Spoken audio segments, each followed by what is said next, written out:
We're going to go ahead and get started just to honor everyone's time. As always, we're like, we have so much time. And then as it gets in, it becomes a vortex for conversation and ideas, which is great. But we're going to start, first of all, by saying thank you so much for being here and for coming and for honoring this conversation. I think it's bringing together a lot of topics that are timely all the time, but especially something that we're thinking about, at least in the Northern Hemisphere, a lot this time of year.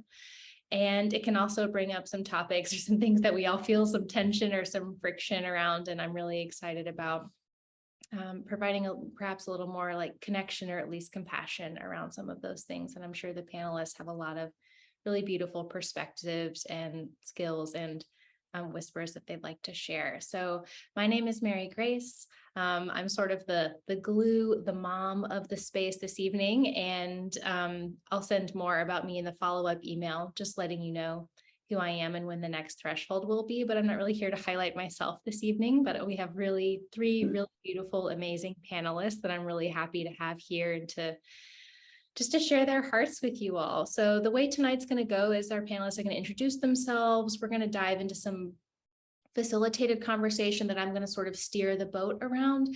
And then we'll save some time at the end for those of you all who are here live that you can propose some questions in the chat, or if it feels something complex, you can unmute yourselves and propose some questions or some discussion topics directly to and for the panelists. So you want to be sure to stick around till the very end for that. So we're going to start by sort of going around. I think we can just go in alphabetical order for the sake of simplicity, and there's not that weird. You first. So, would you mind starting off the conversation? I'm sure it's been your whole life.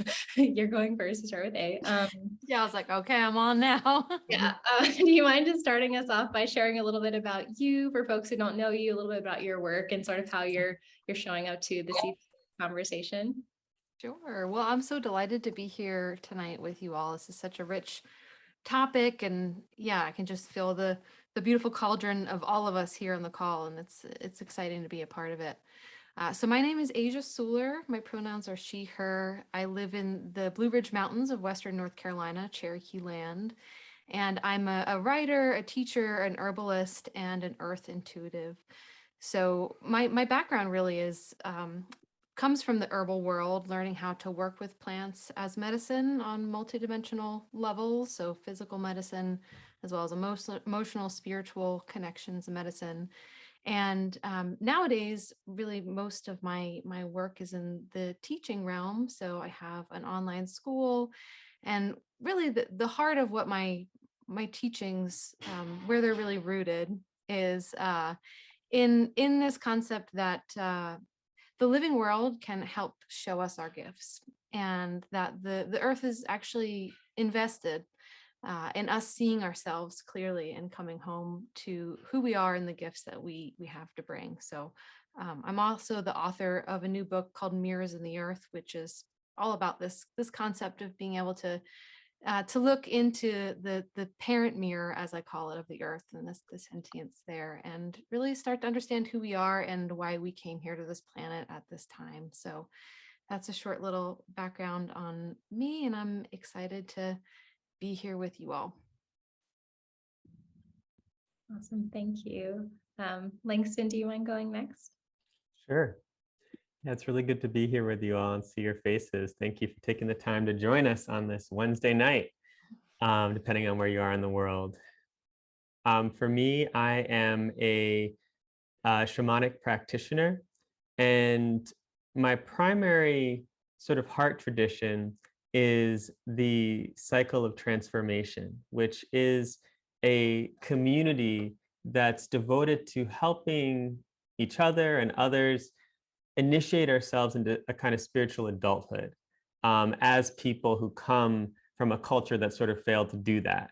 Finding out how do we sort of, when the plane's already taken off, how do we dismantle the plane and put it back together without crash landing it as we work to move our medicine in the world? And how do we become people that can then tend those places of transition and thresholds for others in terms of birth, initiation into adulthood, eldership, and death? So that the next generations won't have to be solving the same problems that we're solving.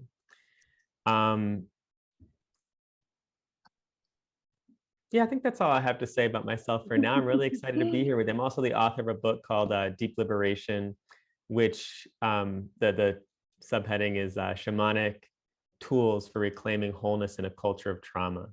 And so a lot of my work is centered on how do we discern what are the aspects of ourself, the choices we made when we were younger to survive that are getting in the way of us showing up and living in our purpose and show up for those selves so they no longer have to hold on to those old survival mechanisms. And then how do we discern when is it something outside of our energy body? When is it about our relationship with the land or our ancestors, maybe parts of our soul that need to be restored, that is really what's in the way? And just working to remember our wholeness together. Beautiful. Thank you for sharing that. Mimi, do you want to share a little bit about you and your work? Hello, everyone. My name is Mimi, and I'm an animist spirit medium and steward of a brand named Ceremony. I live in the Vancouver area, Vancouver, Canada, Musqueam land, mom of two. If you're interested in astrology, Western astrology, my sun is in Aquarius, moon in Capricorn, Aries rising. If you're into Chinese astrology like I am, then I am born in the year of the horse. Rising is a snake.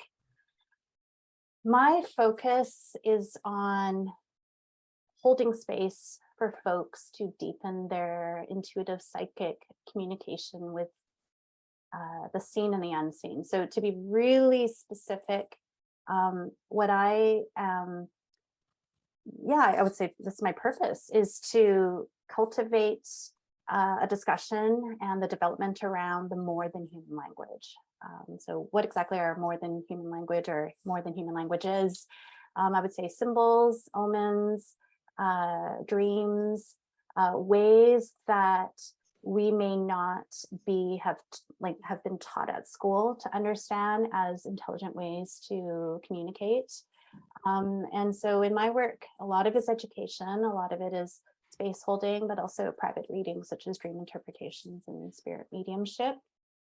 And I also really love working with plants, particularly the communicative parts of plants, which would be like the terpenes, as well as the energetics associated with plants. And that's presented through skin and aura care, where whether or not, if you're conscious of this or not, that the plants are working with you.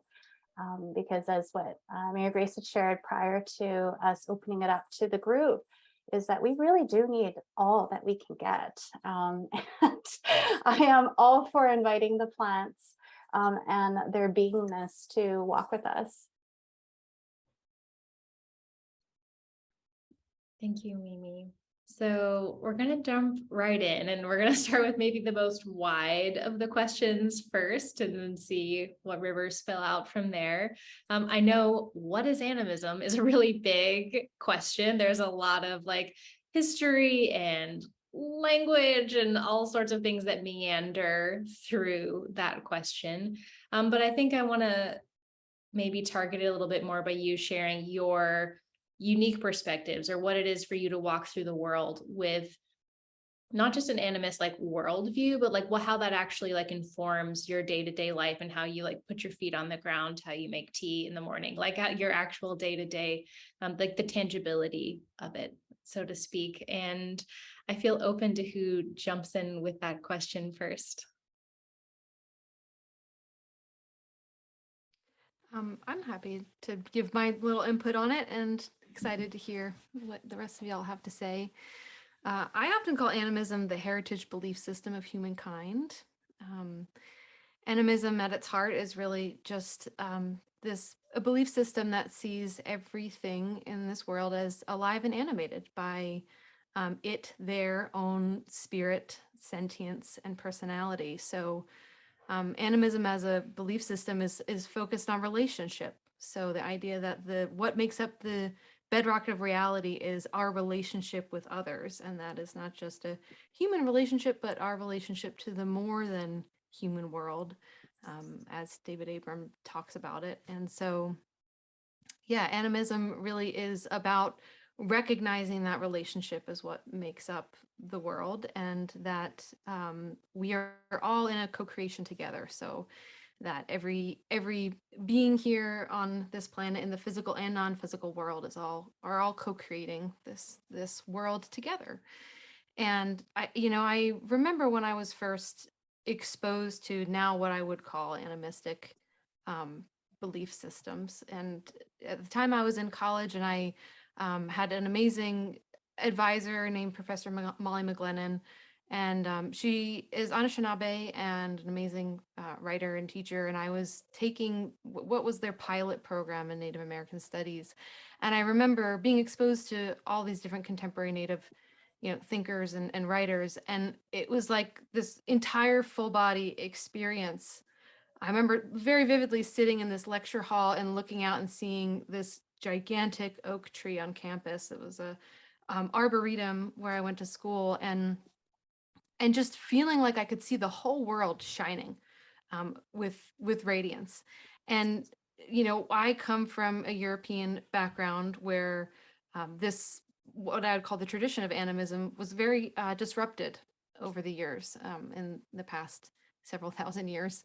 And so, but to be exposed to these living, vibrant traditions of animism, it felt like I finally had a language for something that I had always experienced. And I think we all are born experiencing this. I have a very new baby, and just watching her interact with the world, that she doesn't draw distinctions really between this is alive and this is not alive, this is sentient and this is not sentient. That's something we have to learn. That's something we're enculturated into. And so I think we all have that seed of that recognition that yes, everything in this world is alive and animated by spirit. And I know that on a certain level. And so, when I was first re-exposed to this belief system, it really felt like total validation for the magic that I always felt, and the relationship that I always felt, this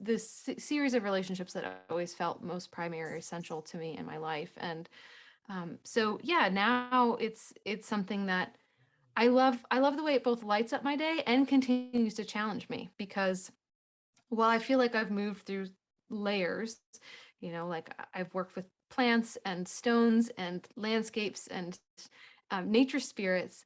And so, I feel pretty solid in really being able to see and recognize and communicate with those sentiences. And I'm still working with, like, okay, this table is a sentient being, and this microphone hanging above me and the chair behind me, and how do I interact with those sentiences, and be in relationship, like honorable relationship in that way. So I think that's like a frontier for me right now, especially with now becoming a new mom, is how do I want to talk to her about this world and these relationships. So that's where I'm at with my journey of animism. Asia, I love how you point out that with animism, it really is not all about us as humans. And I would say that, what I've continued to learn within animistic practice and perspective is that it's about the decentering of the human definition of life, and that it's not just the ensoulment of beings or the consciousness of all that is around us, but it's moving into the practical, right? It's like you said, it's the table is alive, the clothing on our backs is alive. So it changes our perspective around consumption, around disposal, around the what exactly is the life cycle of a thing, and what's our involvement in the stewardship of those things. And ultimately, it's not about a figurative way to view the world. I think sometimes, I don't think it's like this with the group of us here, but I do see sometimes that people still view animism as a really poetic or figurative way of viewing the universe. And to me, that is the most insulting way of defining it, because it's a diminishment of folk traditions, a diminishment of indigenous perspectives, and diminishment of my own Taoist heritage. So it's, to me, it's not about just something sounding pretty, but it's about what are you going to do with that? What's your role in it? I love that, Mimi. I love your emphasis on action. What are you going to do? I mean, I think that's one of the biggest principles that I come back to ground myself and students sometimes in relationship with the unseen world is the so what test. Like, okay, you had this amazing experience. So what? What changes now, or what happens now? Who cares? You know, if you're not doing anything with it, if it's something that's just taking you off of your center, which we're very good as contemporary humans who so often center our mind beyond all our other senses.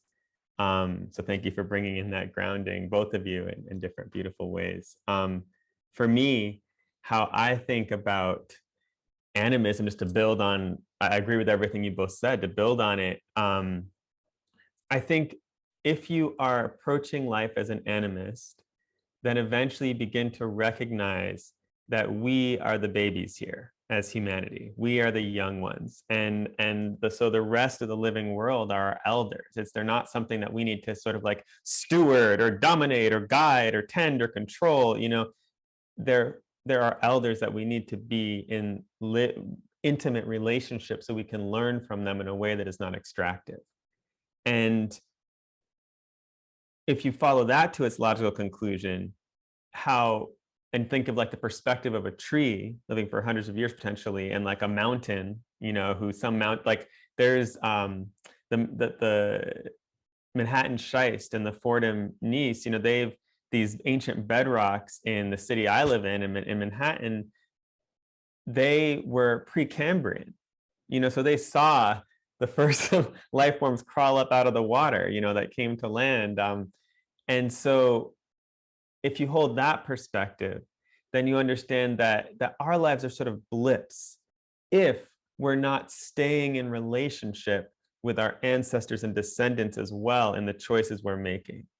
So I see this sort of orientation to the living world as our elders, and then to actually be legible to living world and actually be in a non-extractive relationship where we're actually learning and building on our knowledge. We have to also be building on the wisdom and knowledge of our ancestors, so that we're not just going back with the same questions every generation. And I guess what that all comes to for me is that the core of power in an animist framework is relationship. That all power arises from intimacy and relationship.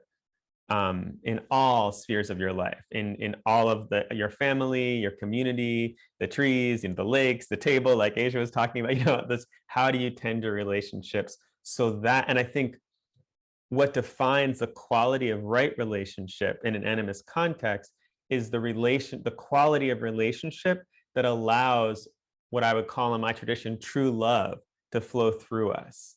And often when true love is flowing through us, it comes out in the form of our gifts being shared.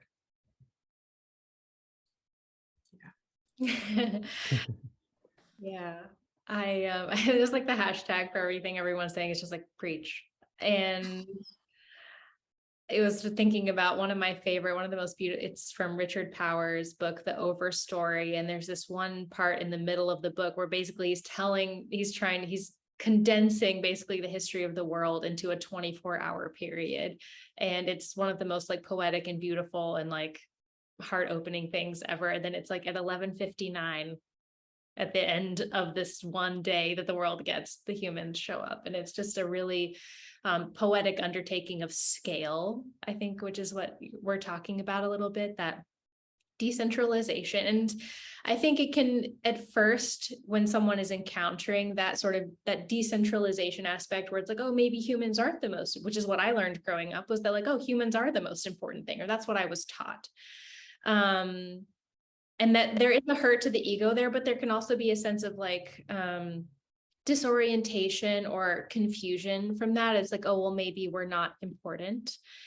And we're not important at all. But I think some of it is changing, like, what does being important mean? And I think you're pointing to like, it means being in relationship and being connected and being shared in aliveness, is some of the things that it's pointing to. And some of the other things I think it points to is this sense that it can sort of change some of our understandings of how we think about what a death experience is, or what death is in general, because we're sort of If we are already practiced in being decentralized, if we're already practiced in being surrounded by a web of life that is always dying, then the meaning of death is already sort of shifted a little bit. And that's not really a question, but it's something that you all can toss around to one another. Whoever would like to go first. Okay, I'll just share a little bit. So you're talking about the importance of human beings. In one sense, I agree, we need to decenter humans, because when we center all of life, then humans thrive. When we center humanity, we see what happens over the last 300 years. All of life begins to weaken in a sense. And so, but I see as if we were to center humanity in a good way, I would see us being centered as what I might call custodians. And I got that particular framework, from different Indigenous elders I've worked with, and also specifically Tyson Yunkaporta in Sand speaks really beautifully about the idea of just humanity as custodian, as meant to be not just being sustainable, but actually being in a generative relationship with life, not just not taking too much, but actually engaging with life in a way that life thrives. Like we see in so many First People traditions, like planting more reeds in a certain section of the river so that more fish can spawn there, doing controlled burns in certain places so wildfires don't destroy the entire forest, like all these ways that many of us have forgotten, and some of us are still practicing, to actually allow life to thrive proactively. And so I think how that works with death is when we're afraid of death, and when we see the living world something just to be sort of fuel, to be used for our aims as we center humanity, I think what happens is we start to, Mimi was touching on this a little bit, we work with things like plastic, where we're prioritizing convenience over that perspective of the ancestors and descendants and future generations having to then, from an animist perspective, or many animist perspectives, potentially reincarnating and having to deal with these things that aren't able to move back into earth, that aren't able to be in flow, that aren't able to be in that flow of true love and gift that we were talking about. So I think for me, beginning to step more fully into animist framework helped me to start honoring death as an ally in my life, that death is actually what allows me to show up to my relationships more fully versus something to be afraid of and avoid, out of this need to hold on to things, either from my past or just physical things. It can be all different spheres of our life, but this holding that then stops the flow of relationship and cuts us off from what I think of as true power, that being in that flow.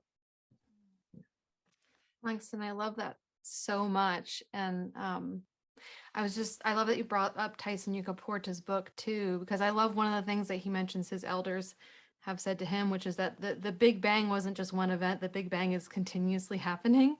And so to me, like, just to piggyback on exactly what you just said, it's like to embrace death is to embrace movement through a system. It's to embrace the way energy actually flows through all of these relationships on this planet. And, obviously, the more you're in relationship with all that is, and the more than human world, the more you can witness this in action, right? That, this tree dies and, these mushrooms pop out of it and new life is alchemized, or, flowers rise up from the forest floor because that tree fell.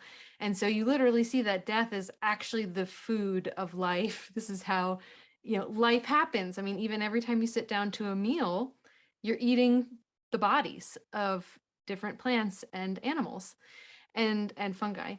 And so to me, it's a huge practice for human beings, especially human beings who grew up with traditions where death was seen as sort of this finality or this scary thing, or even maybe something where judgment would be involved at the end of the day, but it's healing for the world, for us to make peace and make friendships with death, because that is how the movement and the energy flows through the system here on this planet.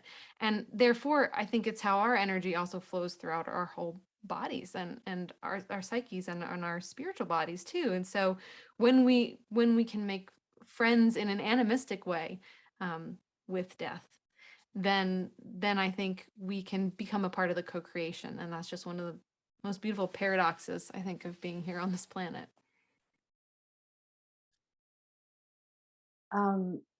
Yeah, I want to echo what both of you are saying, this idea that death is not an event. It is continuously happening. And yeah, I think the most immediate way of relating with that is the food on our tables. But there's also these additional daily deaths, right? Like the rising of the sun indicates the death of a moon, and then the setting of the sun indicates the birth of the moon on a daily basis. And then you can sort of see what is happening in the body.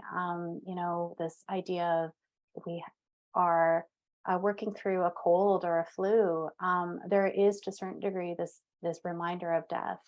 And also when we can regenerate, when we can move towards an equilibrium again, there's this rebirth. And so there's a death of a virus at the end, or a death of bacteria. And one thing that I'm going through, and maybe this is like oversharing, but I'm sharing this because I do see that, like, I'm thinking out of, the 68 live participants and the folks that are tuning in later, there must be somebody out there that is going through perimenopause. I'm one of those people, and I am, confronted with these much more difficult aspects of death. I think when we, spiritual folks like to talk about death, sometimes there's a little bit of this romanticization, like it's beautiful, it's just part of a natural cycle, but it's also fucking hard.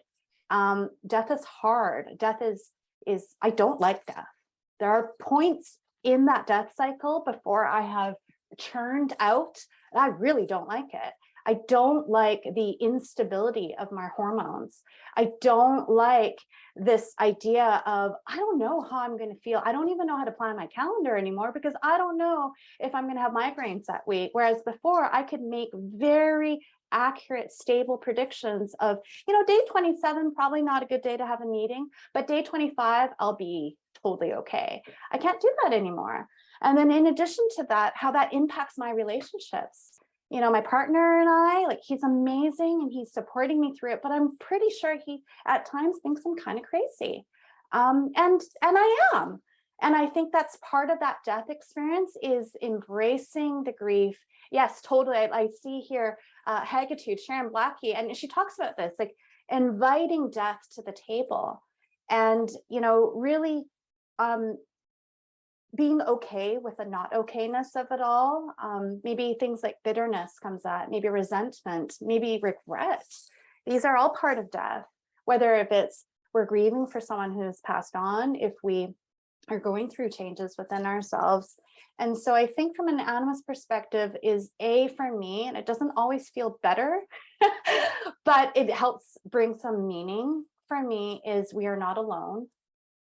That all of this is being witnessed, that we can talk to the forms of consciousness, whether if they're tangible forms of consciousness or if it's more of an energy, such as a concept of death.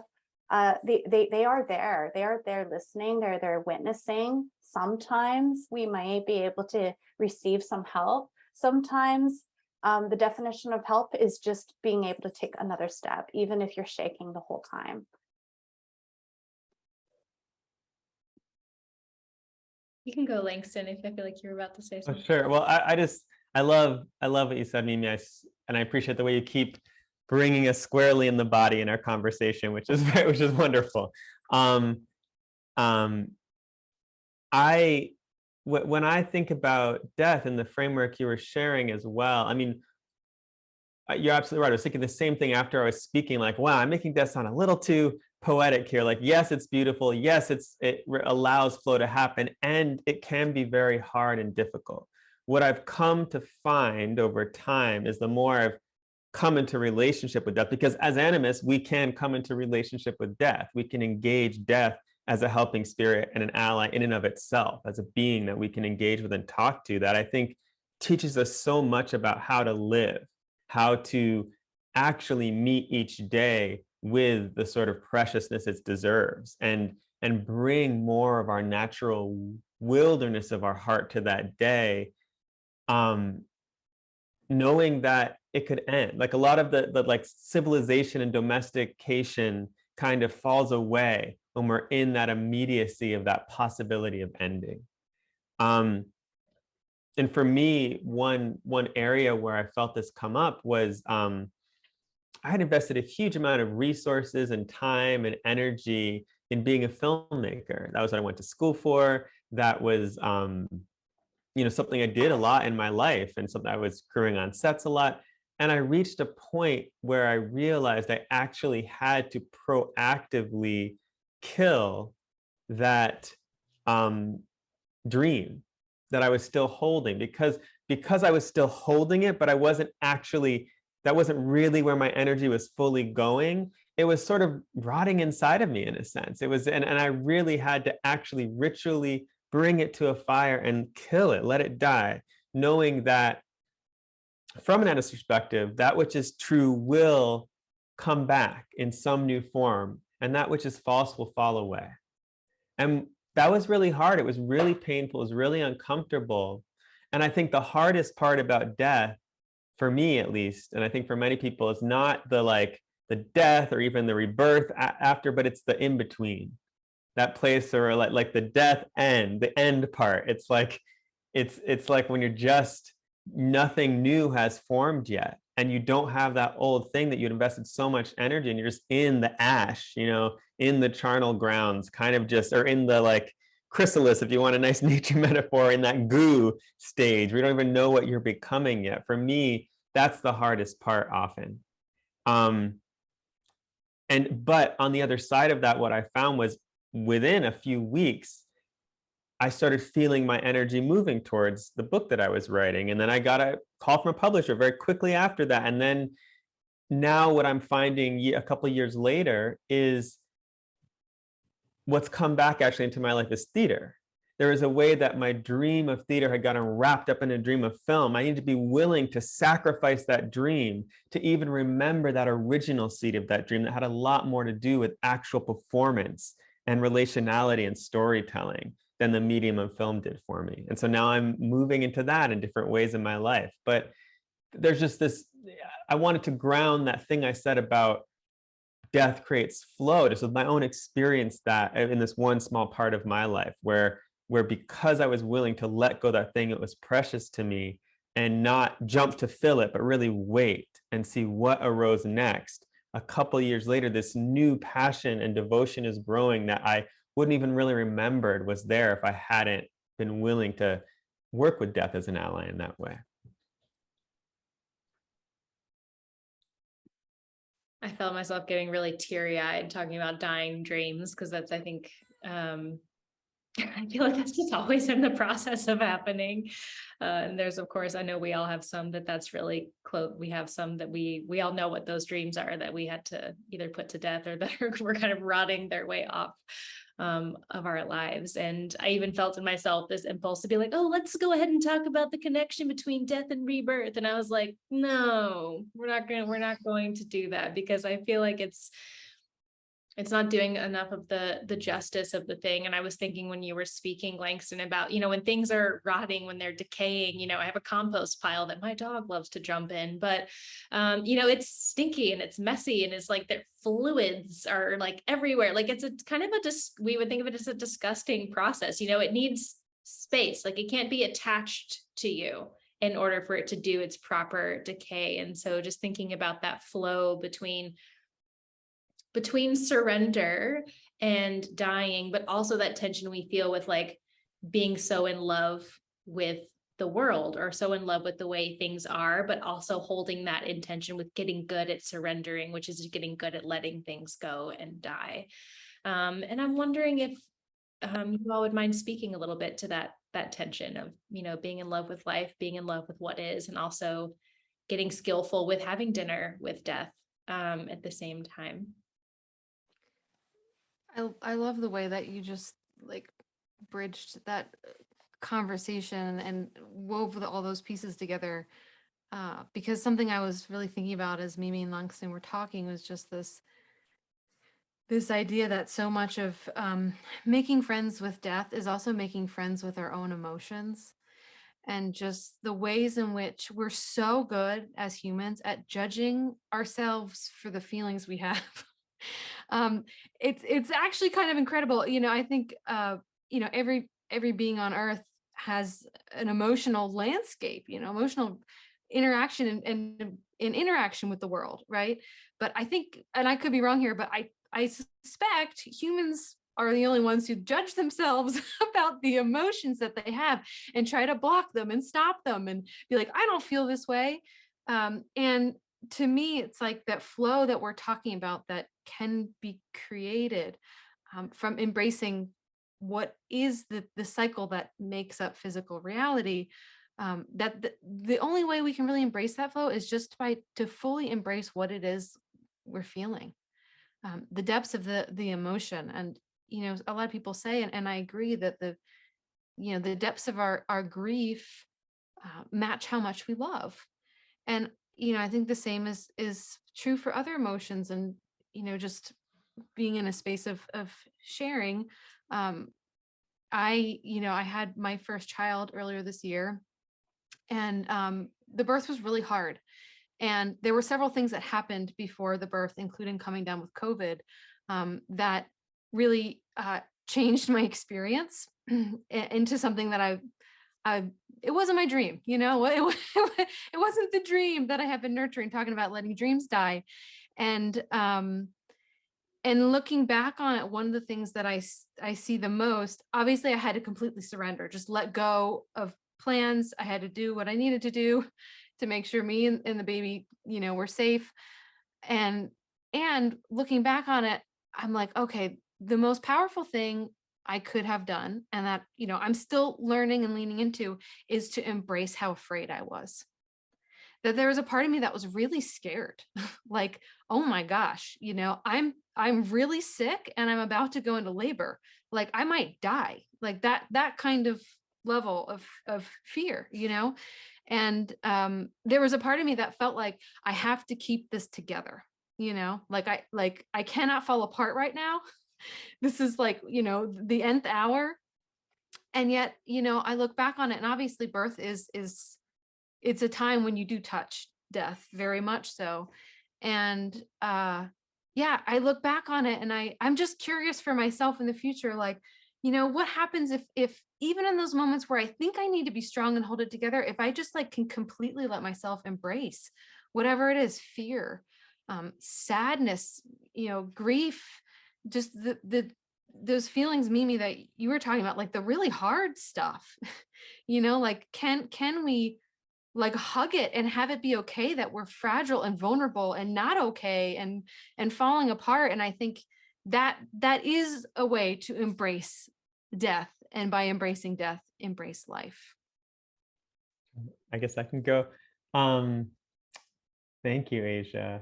I love you bringing in that experience of birth here too. I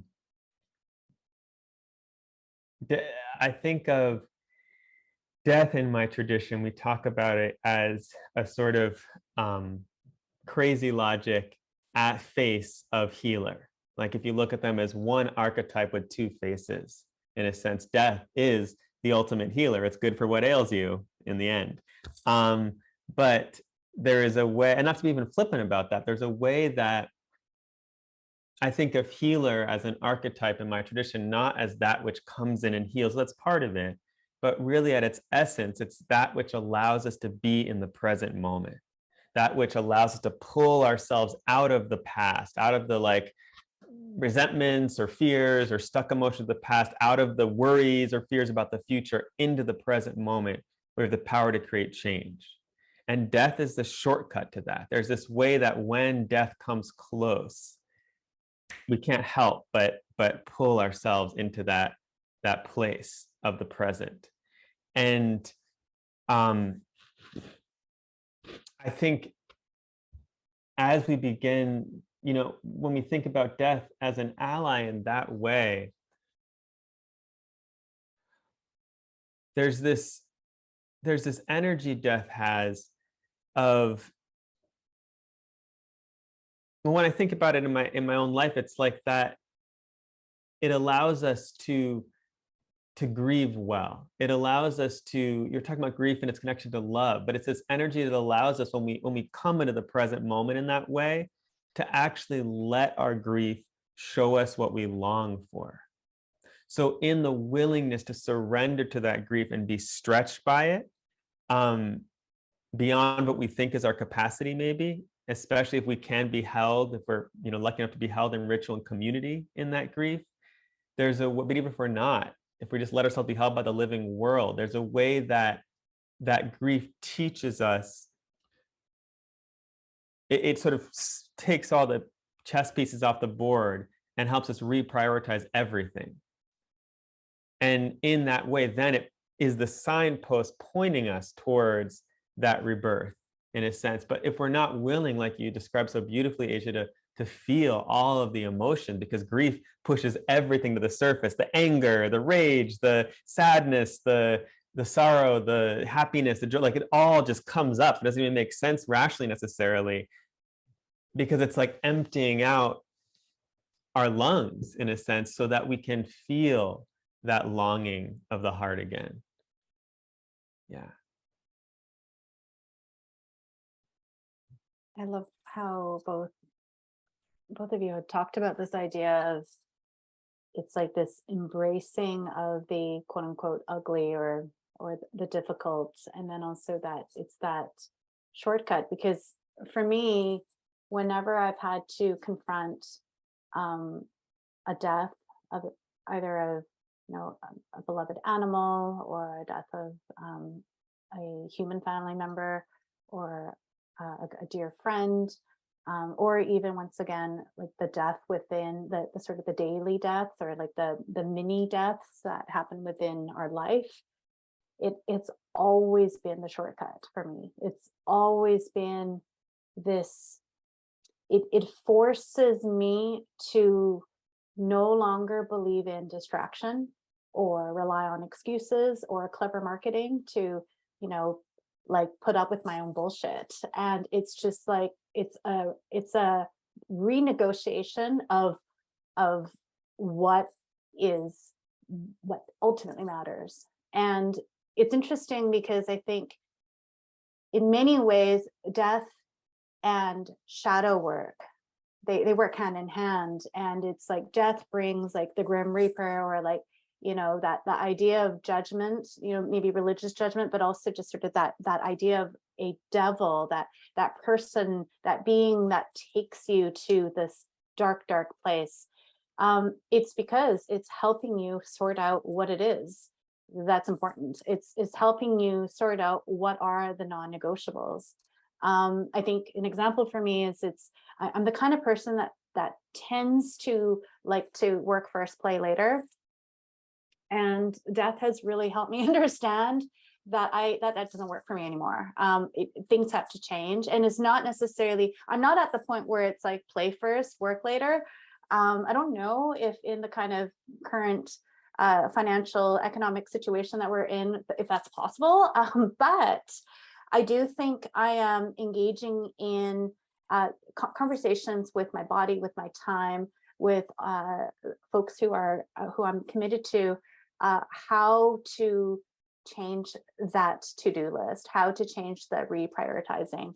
And for me, that is deeply, deeply animistic. Like, it is inviting all these emotions to the table, asking death for, in some ways, the final say, and then me making the choices that feel right. Yeah, I love that all of you touched on that sort of, there's like a crystallizing that happens when we rub up against death in that way. We sort of understand more clearly what life is, or what we want life to be, or we want our life to be, which I think is one of the gifts of it. And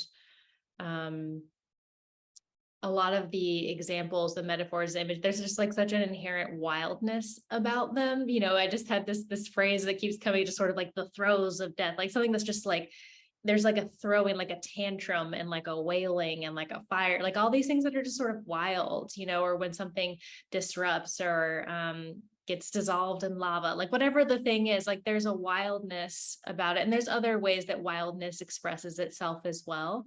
But there's something about that lack of control that I think there's something very human about that. And like Asia said, and all of you were saying, like feeling the fear or feeling the this or changing my to-do list, whatever that friction sort of shines more brightly through us is something that I feel really coming out of what you all are saying, is that confrontation with wildness. And we're already starting to talk a little bit about this sort of inherent connection or invitation of death into transformation, which is, we could talk about that as rebirth, but essentially we're just talking about transformation. Essentially, we're just talking about change. And for me, an image that always really opens for me there is just like, you know, as soon as a tree dies in the forest, fungi are immediately kind of coming back up. Like there's this sort of simultaneous sort of switching, I guess, of life. And I always think of Juliana Furci saying, like, fungi taught me that death doesn't exist really, you know, and it's like this way that there is that simultaneity. And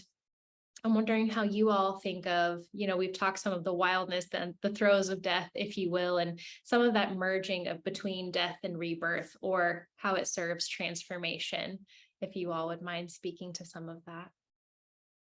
I'll go.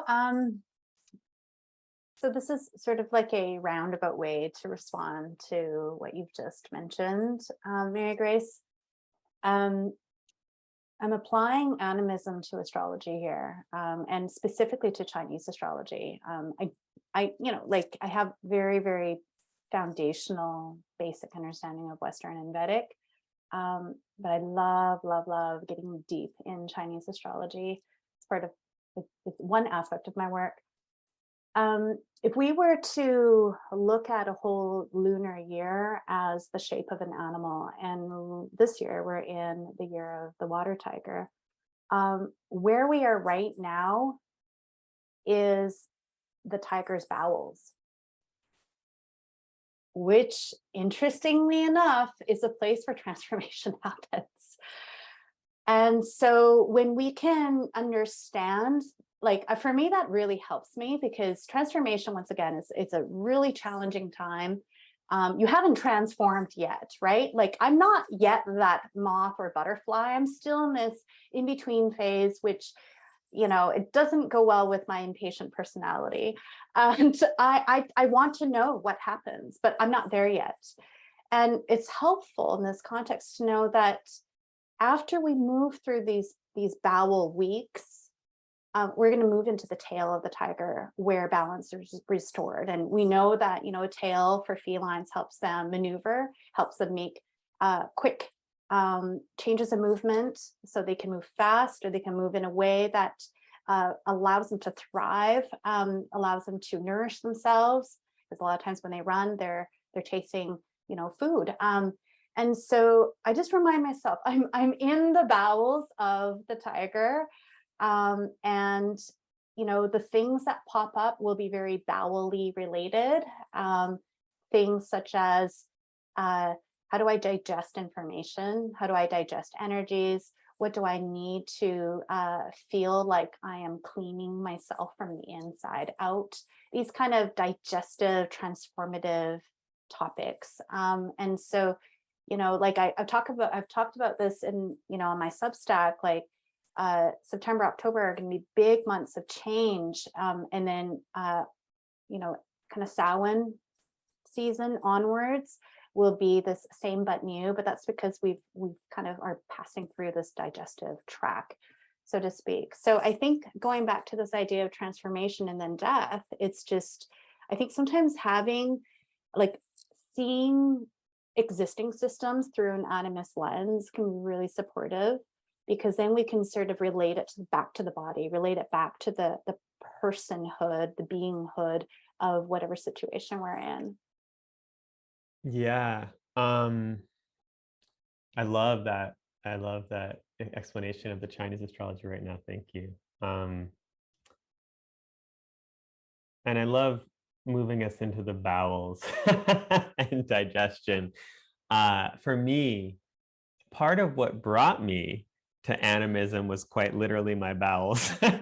Like when I was a little kid, I was one of those kids who was always, talking to spirits, but then that gets trained out of you. At least it was for me, being kind of, just in a classic kind of materialist setting.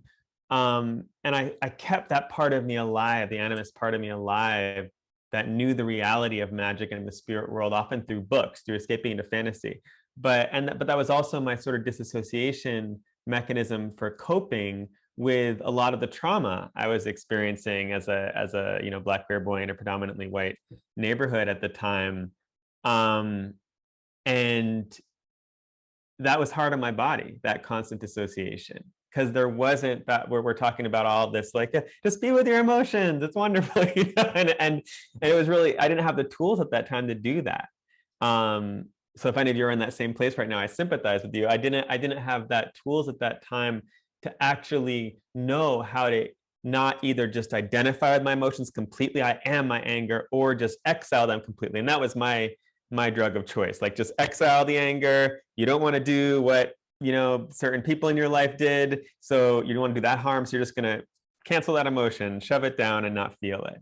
But then I couldn't digest it. My body couldn't metabolize it. It came out of my skin. I was in like the hospital like 4 or 5 times a year with digestive stuff. And ultimately seeking a solution for that after doing a lot of work with both Western medicine and Chinese medicine, where I ultimately found I needed to go was animism and shamanism, because I needed a referent for health in my relationships that I didn't have in my life at that time. And as I began to cultivate relationships with the unseen world, as well as the help I received from the shaman I was working with, I began to be able to step out of the patterns that were underneath that dissociation. So I began to be able to, instead of just trying to transform everything through death, like, kill the anger, to actually also bring in the love with the death. Like, yeah, something needs to die, some things need to be let go of, and some things we need to sort of be willing to transform ourselves enough that they can become allies in our life. And for me, that was a lot of the transformation I needed at that time, stepping out of these patterns of trying to like appease others by sort of managing their emotions, shape-shifting to survive, people pleasing, that were also contributing to that inability to digest my life. And so one of my greatest teachers of that quality of relationship where we can just show up as who we are, regardless of how the other person is showing up, show up honoring our limits and boundaries, no matter how other people are showing up in our life, without having to sort of get brittle and sort of be like, oh, well, I don't want to be near that person because they have bad energy. Like, just to be in life fully as we are, navigating skillfully, was water. And water is just a huge teach, like, in Western astrology, I'm a Pisces sun, Pisces rising, so water's a big part of my life. But especially rivers and waterfalls were teachers, both about death and about relationship, because they taught me what it feels like to flow fearlessly, to flow without worrying about how that flow will be received, in a sense.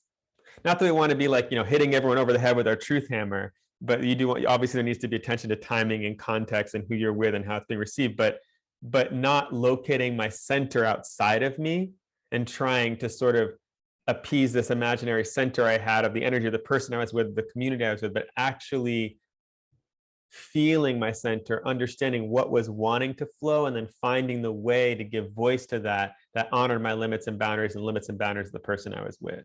Like, water was the first place in my life at that time where I felt a teacher that had that relationship, that could model that relationship for me endlessly, and so redirect me whenever I went off track.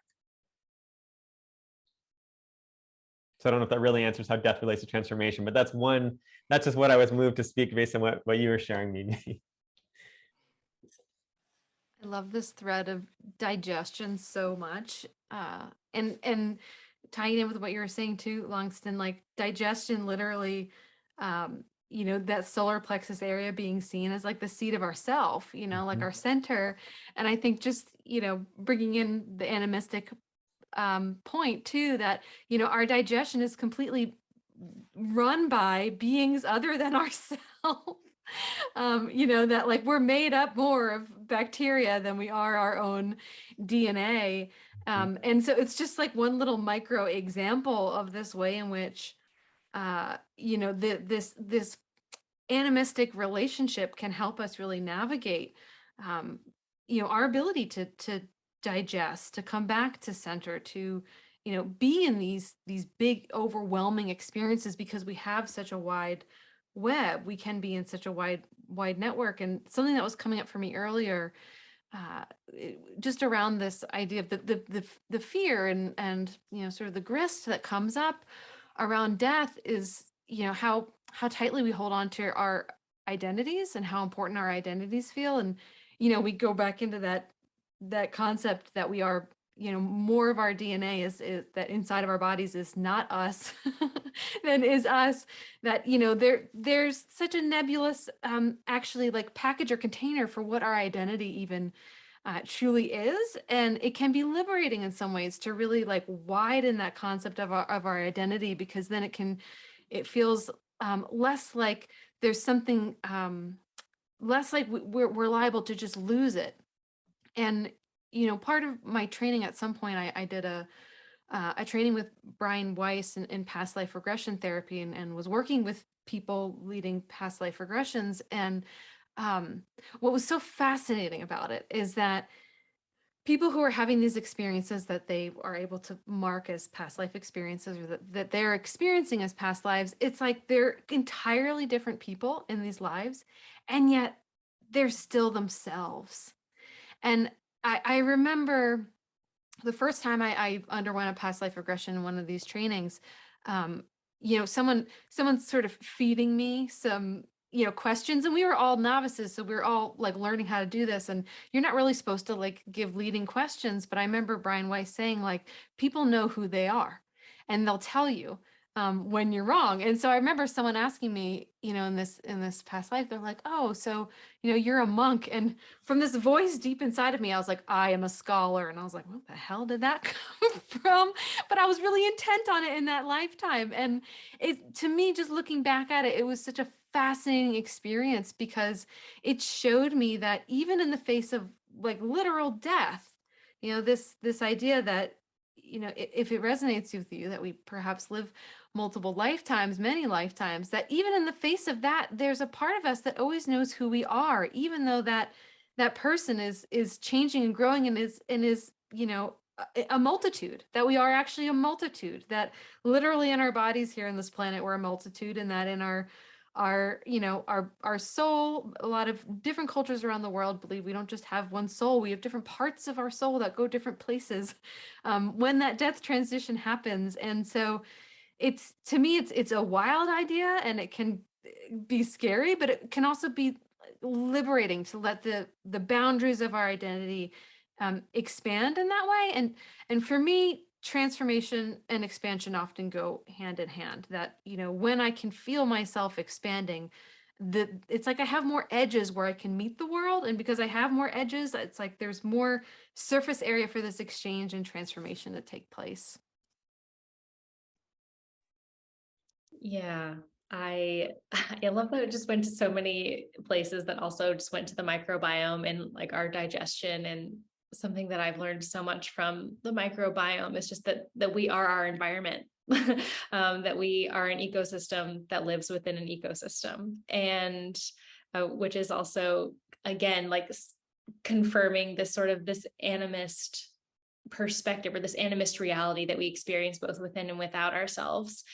And I think something that everyone's touched on just a little bit is just this way that like transformation involves a willingness to be uncertain, a willingness to not know. And we tend to associate not knowing with something that's negative, but sometimes it's like sometimes things we don't know are great. Like it's a surprise birthday party, right? And we didn't know beforehand, but it's actually like wonderful that we ended up here and everyone came to meet us and like bring us a cake. And I'm wondering if you all could speak to some ways that potentially how this connection, this idea or this reality, this embodied reality that we are an ecosystem within an ecosystem, touching so many things with all of our different edges, this animist worldview and practice could potentially help us cultivate more courage in a world that is massively uncertain right now, how it could potentially help us feel more connected to who we are that we know amidst a lot of chaos and uncertainty, which we could also say is death.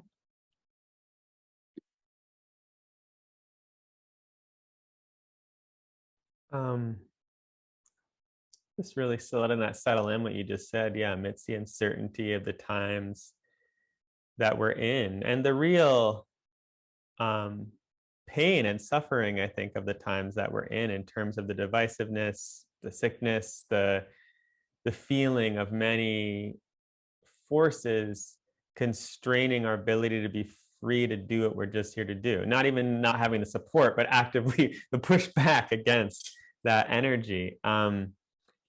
And for me, what animism, the door animism opens and what feel like this oppressive cage maybe is that we're not in charge. You know, that humans have invested enormous amounts of energy in sort of creating a bubble that protects us from our ability to be in relationship and learn from the earth.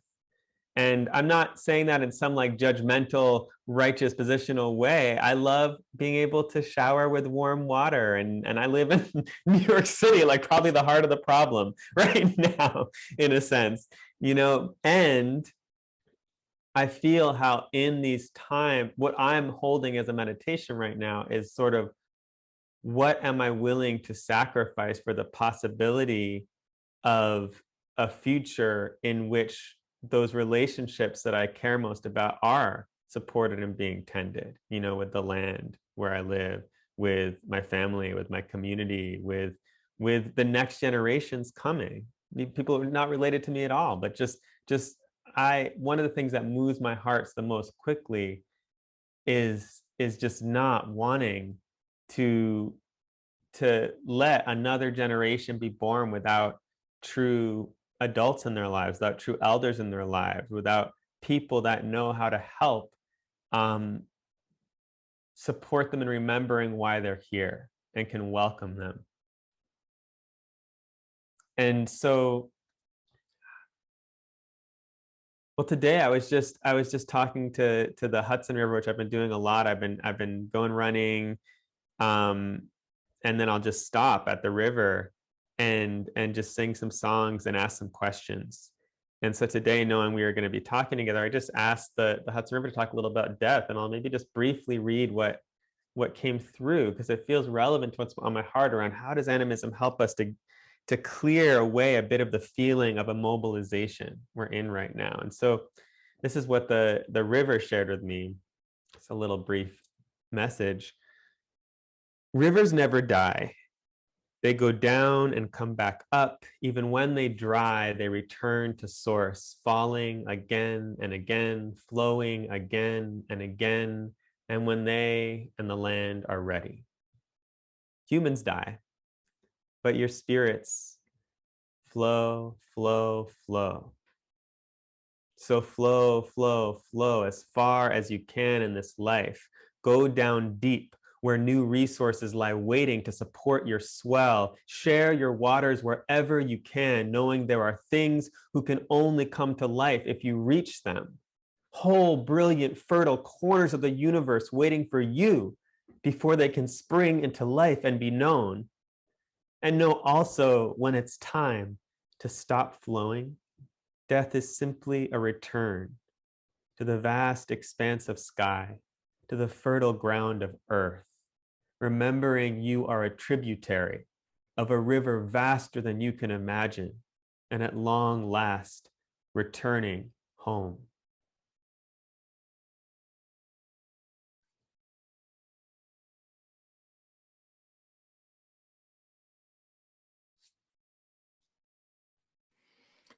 That was so beautiful, Langston. I almost don't even want to talk after that. It's just that was absolutely gorgeous. Thank you so much for sharing that.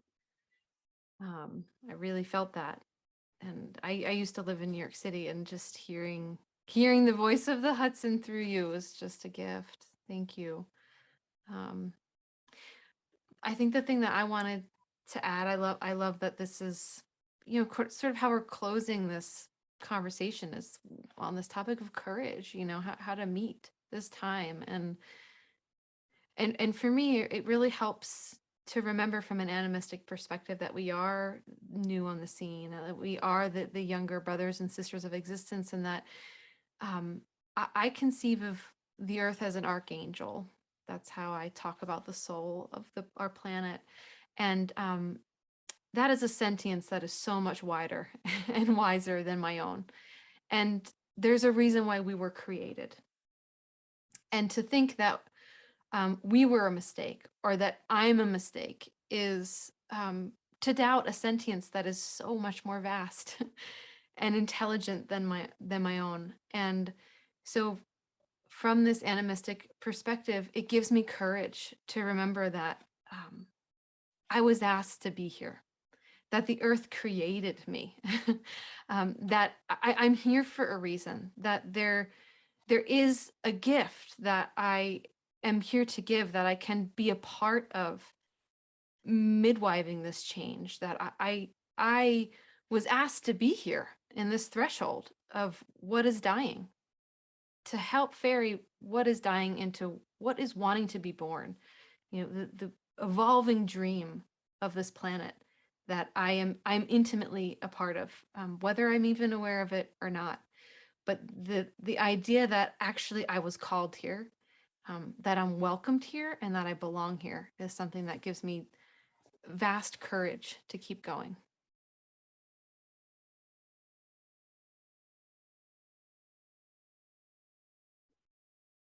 Both of you, oh my goodness. I feel like we just need to all be quiet and bathe in the words that both of you have shared. And I actually think that that is the medicine. It's, I feel that animism calls us to receive meaning. Our existence is meaningful. Everything around us is meaningful. Everything invisible is also meaningful. I'll share a little thing that was shared with me. It's so interesting. Okay, so as I said, everything's meaningful, and even the invisible is meaningful. The door to my office shed opened by itself. So give me a second. I'm literally just like crying. Okay. That happens sometimes. It's like the unseen wants to say yes when we are making these connections. My home is filled with very active, vibrant domestic spirits. So anyway, what I wanted to say about this idea of meaning is that it's going back to sort of like that embracing those very challenging emotions. I find that when I am confronted with challenging emotion, I oftentimes will ask myself, what's the point? And I think for me, it's like what drives the point is the meaning. I don't need an answer necessarily. I don't need like a perfect solution, but I need to know the meaning of it. And so this idea of courage is a form of willingness. And Langston, you had mentioned that something about the willingness to let go of what is not essential, so that, and I'm assuming you made that from the point of consumption, so that we're not engaging in overconsumption. And I think for me, it's also like the willingness to let go of maybe dreams, and that sort of came up today a few times, or even expectations that somehow was instilled in me that maybe are not true. And then also reinstilling the meanings as a woman of color, that like I've had to actively rebuild this idea. What Asia said is that we belong here. I haven't always felt that. I've questioned this throughout my younger years. Why am I here? What is the point? Going back to that, what's the point? Where is home? And who am I? Like, because this idea of being welcomed is very much related to identity as well. And so I do think that even animism, there's these additional nuances of socioeconomic, gender, race, these additional components. But what I love about animism is that it does invite these conversations, and it does remind us of relationship. And when we are engaging in conversations of relationship, we inevitably will have to come to a place of account and self-accountability, co-accountability, and so forth. Yeah, I resonated with so much of what you all were saying. I teach a class every year called Water Medicine, so I'm with you on the Pisces train over there. Yeah, it just made me want to just kind of the earth has been preparing billions of years for you to be here, for us to be here, for me to be here, like all of us. Like the earth has been preparing and cultivating exactly the perfect, amazing, just the right circumstances for billions of years for all of us to be here right now as we are. And that's something that's really beautiful. And I think something that animism is sort of what's seeding through some of what you all are saying is that connection is courage, that like being connected is the courage, and where it comes from. So we have a few more minutes before we wrap up. So we're going to shift towards all of you who are here. So if you have a question that you would like to offer or propose for the panelists, take a minute to drop it into the chat. I will save the chat. So there's they may get repurposed if we don't get to answer yours today, and I'll also send them to the panelists as well if they'd like to use them to answer for future things. And then those of you who are on the panel, feel free to sort of scan if there's some that sort of pop up where you're like, this one. So everyone take a moment if you have a question and text it in, drop it in, and then we'll move to more directed conversation from you all. I can take one of these questions. Are starting now, or should I wait? Yeah, go do your thing. So maybe I can get 2 for 1. We'll see. Colleen asked, from an animist perspective, do all individual humans and non-humans have a life purpose? And then going on to ask more questions about do the non-human worlds have a purpose? And so how I think about purpose is not like to be a teacher or to do this, or it's not like a sense of a fixed destiny, but to me, what purpose is this essence that only we can embody, that it is our responsibility and work to align with over the course of our lifetime and find more sustainable, more precise vehicles for the expression of in all spheres of our life throughout our lifetime. And it's this essence that has never been seen before, will never be seen again. So the entire universe is depreciated if we don't embody it. Now, with the non-human, what I think is important in our animist conversation, we're talking about the importance of land spirits, all these things, is that we are also land spirits. But the unique thing about human beings is that we have the choice to act like we're not land spirits. In my tradition, we talk about this as free will, as the ability humans have to choose not to live our destiny. A pine tree can't say, you know what, I'm actually going to be a dog today. But a human can, and so there's a way that we are the only beings, in a sense, in my cosmology perspective, that can choose to not embody our essence. And so that's why I think it's so important for humans to have community and traditions and lineage and structures that allow them to be supported in doing that thing that they are really well.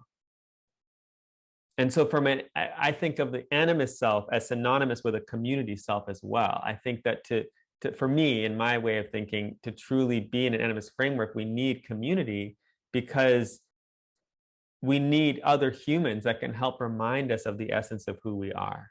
And we need other humans to share that essence with in ways that are impactful and are meaningful, versus just feeling like we're shouting into the void of social media or something, Yeah.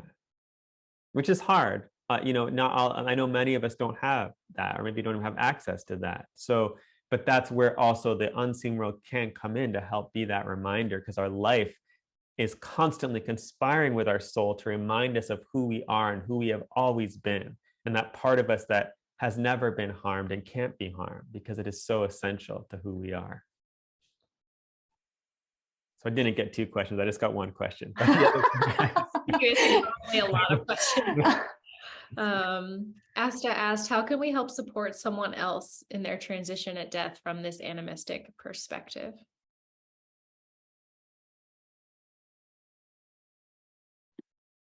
I think bringing it back, for me, bringing it back to that community aspect that Langston is talking about, and even if that community is in the unseen world. I know it's very common, and I've found with loved ones who I've been with who have transitioned to start to see these beings in the other world. Like I remember when my grandfather passed, he started talking about angels. He never talked about angels before, but he was like, there's angels in the room right there. And I think what can feel so scary when we feel, because the death is really that opening that I talked about, that expansiveness. Literally, in different traditions, our soul is literally like expanding into different parts and going different places, and is to connect into that community. So helping people to make those connections, to ask, who is it who's already made that transition, who's waiting for you on the other side, obviously who's here surrounding you in the flesh, what non-humans are here. There's a reason why we give people flowers in the hospital. Those flowers literally come and are like beaming healing and life force energy and relationship and connection and help in that way. And so I think at the base of humanity's fear often is this fear of being alone. And so reminding people of those connections, including their connection to their own, I call it the wider self, but some people call it the higher self or the soul. But that this is actually a return to your width at the end of the day. And so just knowing that there's people of all kinds there holding your hand, I think can make a really, really big difference. I wanted to add to that question, or a response to that question, helping someone as they transition at death. I think this would be supportive for both the person who is moving on and also for the loved ones of that person, is the aliveness, the sentience of stories, and being able to reflect on that person's life story and being able to identify those key points, those key characters that added vitality and meaning once again, and how their story contained meaning, and how that story can continue to be told even after they leave this plane, and I say that because I feel in traditions that honor animism, the power of story is medicine. It is actually a component of all deaths and all births, and I'm not trying to poeticize this, but I really do find that when we engage with stories in a very literal way and in a very figurative way together, there's just this, going back to this idea of meaning, and I think it provides some clarity and further visioning into something that may not be completely apparent, or maybe for that person who's just navigating, kind of like what Asia, you said, same thing. My grandfather started saying he saw a lot of birds. And I know that birds are avatars of spirits. And even when he passed in Taipei, and I was here at the time because it was during COVID. I had the same birds visiting. It was just so interesting. And I just knew that they were all signaling that something was happening. And it was also very interesting that afterwards, stories of birds, different birds that just kept on showing up. And this is the wow factor at the end. I was being called to relocate, and now I live on a bird street. It's just unfathomable if you don't believe in animism, to think that's even possible. But of course, because it's all connected. Everyone was calling for this continuation of the story to happen. I love that. And it's the reminder that stories are alive as well. And I'm really just reminded of just like the power of singing and connecting people and connecting ourselves to the elements in a really intentional way. How can we bring fire into the room? How can we bring song into the room? Can we connect with water? These ways that we can be reminded that we're already home.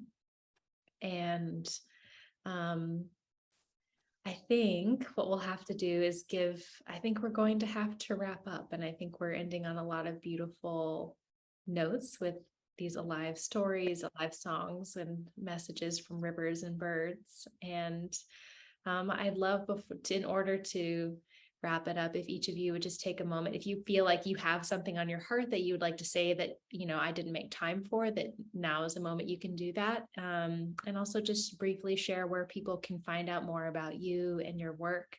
And if you have anything in particular coming up that you'd like people to know about, now is a moment to share.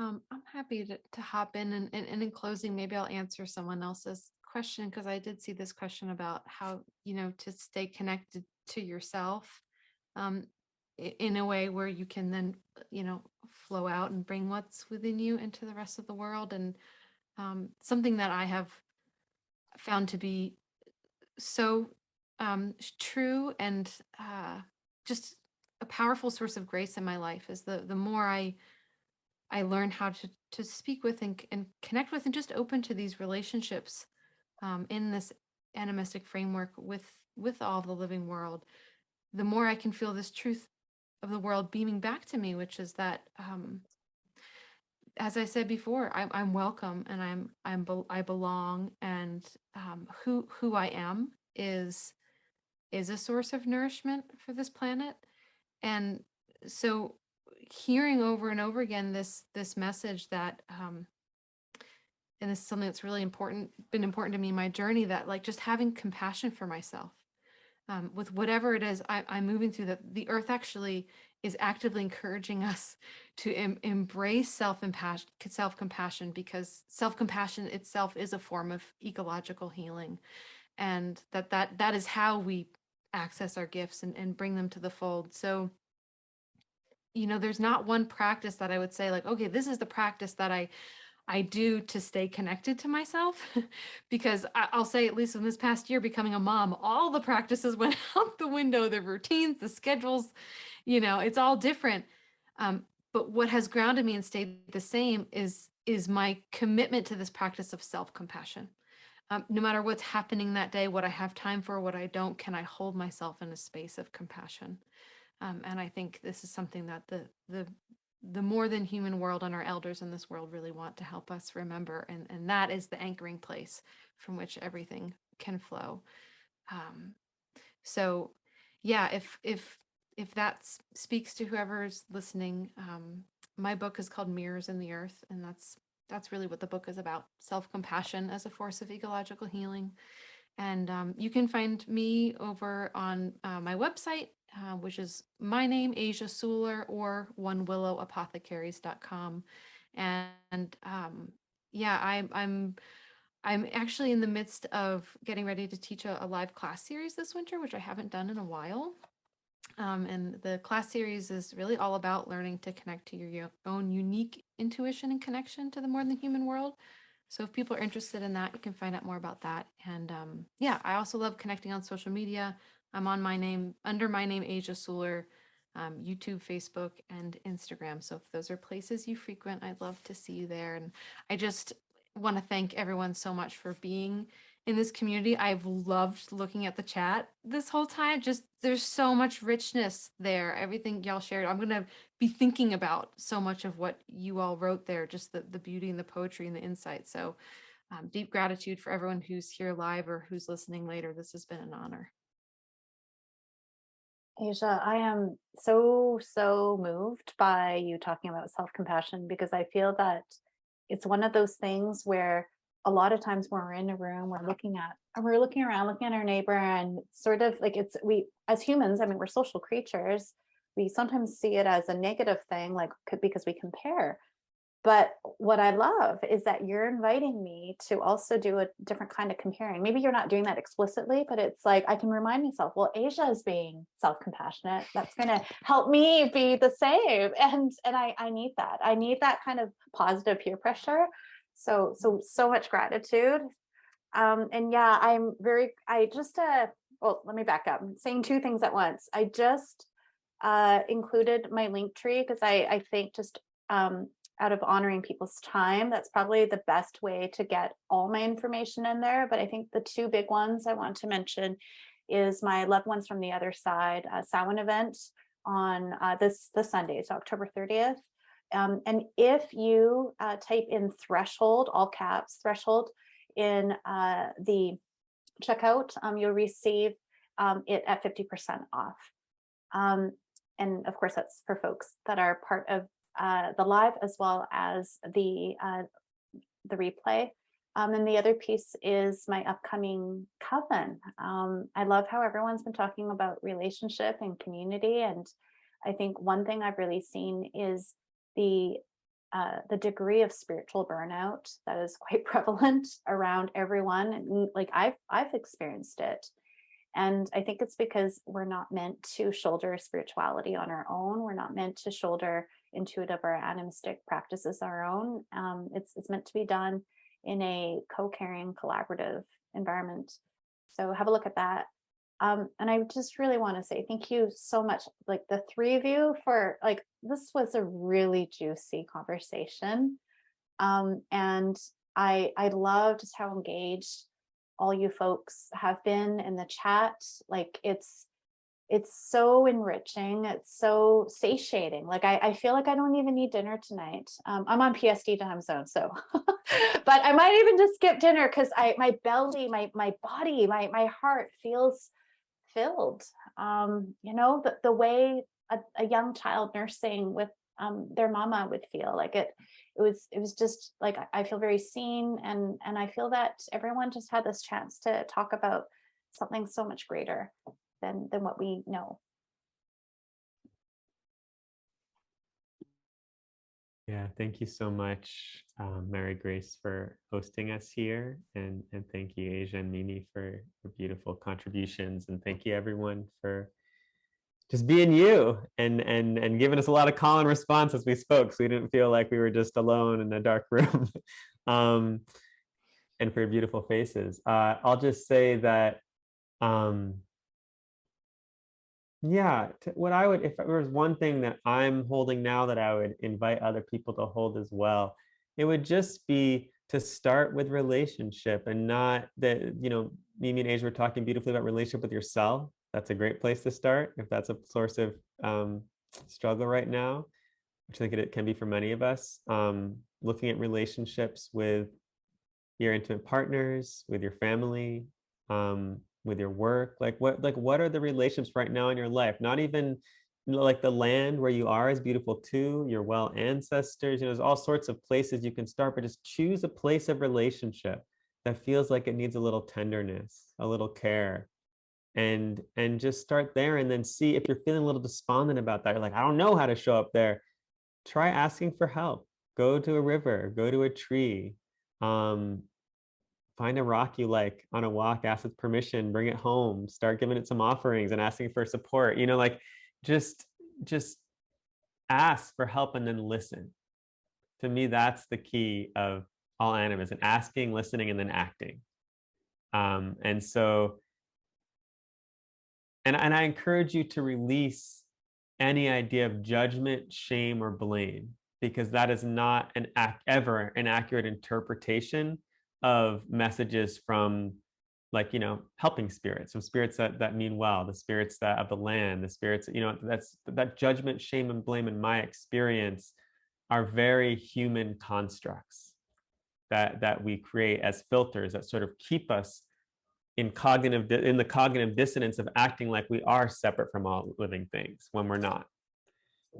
So I just encourage you to question whenever that's arising and see, can I turn to compassion in this moment? Not as a big, like, take a class to heal my judgment, shame, and blame, but can I just make a choice in this moment to try compassion and see what happens?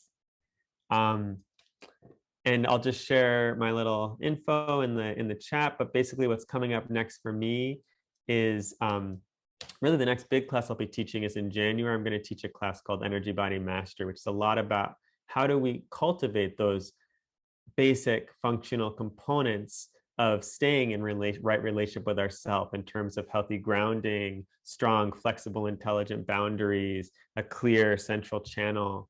And then how do we begin to move into a process of self-inquiry with that compassion that allows us to show up for those selves that are constantly sort of undercutting those basic components of our energy body. And you can find that information on my website as well as other offerings. I also do one-on-one healing work as well. Beautiful. Thank you all so much for sharing. Thank you so much for being here. If you're watching the replay or if you're live, this will be everything. Everyone's links, info will be in the show notes as well. There will be an end screen with everyone's website on there so you can easily find everyone. And thank you all so much for coming and making this also a very alive and beautiful thing. So just bowing to all of you and just so grateful and also feeling very full. Thank you. Thank you so much, everyone. Have a good night.